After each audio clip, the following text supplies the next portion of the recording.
que la Bible est en train de dire quand elle dit nous n'avons pas à lutter contre la chair et contre le sang?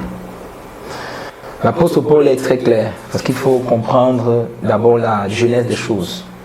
Nous voyons ici que l'homme a été créé à l'image de Dieu et à sa ressemblance.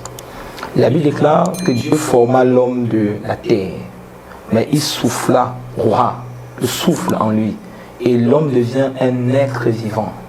En ce temps, l'homme devient un être vivant. Il a un corps, il a une chair, il a un sang.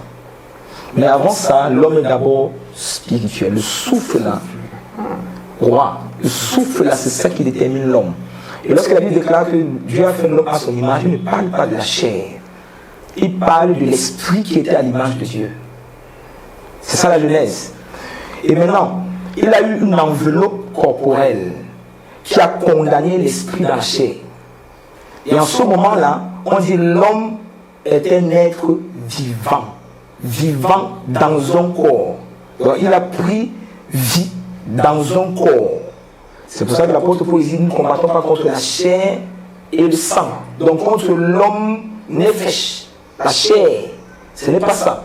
Nous ne combattons pas contre cette chair, ni ce sang, mais contre l'esprit. Parce que l'esprit, c'est la véritable identité de l'homme. Mais ce qui m'intéresse, c'est de voir comment tu reviens sur la Genèse. Okay. Et pendant que tu revenais sur la Genèse, je comprenais quelque chose. Et je crois que c'est ce que nos spectateurs vont comprendre. C'est qu'en réalité, Dieu a fabriqué la chair, il a fabriqué le sang. Effectivement. Mais la chair et le sang là n'étaient pas un problème. Oui. Ça ne servait même à rien du tout. À rien. Mais la chair et le sang là manquaient quelque chose. Et cette chose-là, c'était l'Esprit de Dieu. Comme tu as dit, la Bible dit, Dieu nous a fait à son image et à sa ressemblance. L'image de Dieu, la ressemblance de Dieu, on sait tout ce que Dieu est esprit. Oui. Ça veut dire qu'il y a un esprit qui réside en nous. Oui. Donc, si je comprends bien, quand l'apôtre Paul dit, nous n'avons pas à lutter contre la chair et contre le sang, ça veut dire que le problème est spirituel. Quand on dit ça veut dire que le problème est spirituel, ça devient complexe. Oui. Est-ce que l'apôtre est en train de nous dire que nous sommes des êtres spirituels? Nous sommes tous les êtres spirituels. Tous. Je ne crois pas qu'une maman à la maison va accepter de dire qu'elle est un être spirituel. Ou un enfant va accepter de reconnaître qu'il est un être spirituel. Pourtant, c'est ce qui est écrit, nous sommes tous spirituels. Donc, si on veut résumer ça en 3 mots, ou en un seul mot, on va dire que l'être humain n'est pas la chair, il n'est pas le sang, mais il est spirituel. Est-ce que ça veut dire que on a tout perdu? Ça veut dire que les fondements même de notre vie, on les a égarés.